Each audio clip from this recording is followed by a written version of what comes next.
আসসালামু আলাইকুম। বৃষ্টির ব্লগে আপনাদের সবাইকে স্বাগত জানাচ্ছি। কেমন আছেন আপনারা সবাই? আজকে আমি নারীদের উদ্দেশ্যে বিশেষ করে একটা কথা বলবো। এটা নারী পুরুষ যে কেউই করতে পারে, কোনো সমস্যা নাই। এটা ইহকাল, পরকাল সব জায়গাতেই কাজে দিবে যে জিনিসটা। যেটা আমাদের পার্মানেন্ট সময় বের করে নিতে হবে না যে এটার জন্য একটা আলাদা নির্দিষ্ট সময় লাগবে, ওই সময় না হলে করতে পারবো না। এরকম টাইপের কোনো সময়ও লাগবে না। তো আমরা আমাদের নারীদের বিশেষ করে সারাটা দিন দেখা যায় রান্নাঘরে কাটিয়ে দেই।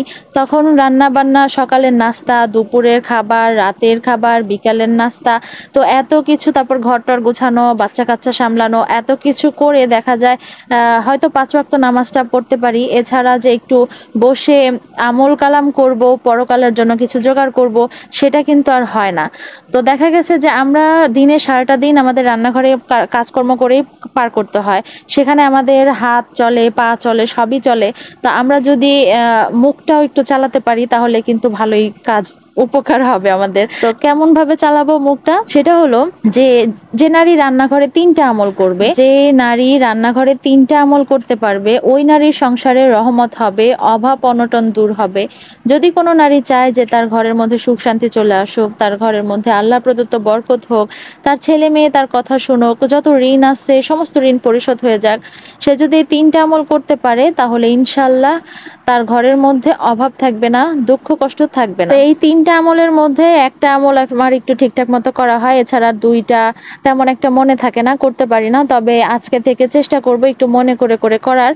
আর এই জন্য ভাবলাম যে আপনাদের সাথেও শেয়ার করি। যারা আমলটা করেন তারা তো করেনি, আর যারা না করেন তারাও জানবেন বা করতে পারবেন বা করতে মন চাবে। তো এর জন্যই হচ্ছে আপনাদের সাথেও শেয়ার করা। তো ৩টা আমলের মধ্যে প্রথম যে ১ নাম্বার, সেটা হচ্ছে যে আপনি রান্নাঘরে ঢোকার আগে সালাম দিবেন। সেটা রান্নাঘরে কেন, ঘরে যদি আপনি কোথাও বাইরে থেকে আসেন বা বাইরে যাওয়ার সময় সালাম দিবেন। তারপর ঘরে থাকাকালীনও আপনি রান্নাঘরে ঢোকার সময় সালাম দিয়ে ঢুকবেন। সালামটা পুরোটা দেওয়ার চেষ্টা করবেন, যে আসসালামু আলাইকুম ওয়া রাহমাতুল্লাহি ওয়া বারাকাতুহু, এই পুরোটা সালাম দিয়ে আপনি রান্নাঘরে ঢুকবেন। এখন বলবো ২ নাম্বারটা। ২ নাম্বার কাজটা করবেন আপনি যখন রান্নাঘরে চালের কৌটায় হাত দিচ্ছেন, আপনি একটু সবজি তরকারি কাটাকাটি করতেছেন, তারপরে মাছ কাটতেছেন, বা যে কোনো কিছু ধরার আগে, করার আগে আপনি বলবেন বিসমিল্লাহ। আমি জানি আপনারা অনেকেই জানেন, এখন হয়তো বলতে পারবেন যে এগুলা তো জানি, এগুলা জানানোর কি আছে। হ্যাঁ, এগুলা আমিও জানি, কিন্তু আমরা যেটা করি সেটা হচ্ছে যে আমরা এই আমলগুলা জেনেও করি না, জেনে শুনেও অনেক সময় আমাদের করতে মনে থাকে না। এর জন্যই হচ্ছে আমার আজকে আপনাদের সাথে এটা শেয়ার করা, যেন আমার কথাগুলো শুনে এখন আপনাদের মনে পড়ে এবং এখন থেকে আপনারা আমলটা করতে শুরু করেন। আমারও মনে থাকে না, আমিও ভুলে যাই কাজের সময় কাজ টাজ করে। তারপরে হচ্ছে আমরা কিন্তু অনেক সময় গুনগুন করে গান গাইতে থাকি, হ্যাঁ, রান্নাঘরে যখন একা থাকি, বা একটু মন চাইলে গুনগুন করে গান গাইতে থাকি। তো ওই সব কাজ না করে একটু যদি আমরা আমল টামল কিছু করতে পারি, তাহলে কিন্তু দেখা গেছে যে আমাদের সংসারে অভাব অনটন দূর হচ্ছে, তারপরে আমাদের ইহকালেও ভালো হচ্ছে, যেমন তেমন আমাদের পরকালের জন্য তো আরো বেশি ভালো হচ্ছে। তো এটা করলে তো আর কোনো ক্ষতি নাই, আমাদের তো একদিন মরতে হবে, আর অবশ্যই কিছু আমল কালাম নিয়ে আমাদেরকে সেখানে যেতে হবে। আর এই কাজগুলা করার জন্য তো নির্দিষ্ট কোনো সময়ের দরকার নাই, আমরা যে কোনো সময় করতে পারি। সুতরাং রান্নাঘরে বা যে কোনো কাজের সময় যদি আমরা এগুলা মনে মনে মনে মনে পড়তে থাকি, তাহলে তো আমাদের আমলগুলাও হচ্ছে, আবার দুনিয়াদারি কাজগুলাও হচ্ছে। তো এই গেল হচ্ছে ২ নাম্বারটা, বেশি কথা বলতেছি।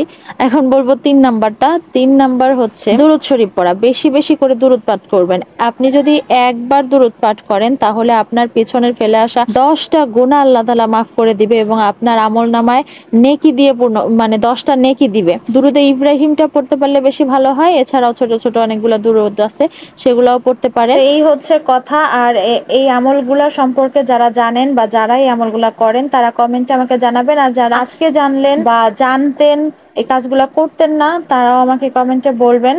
আর যদি ভালো লাগে ভিডিওটা তাহলে লাইক দিয়ে কমেন্ট করে যাবেন, আর সাবস্ক্রাইব করে আমার পাশে থাকবেন। আল্লাহ হাফেজ।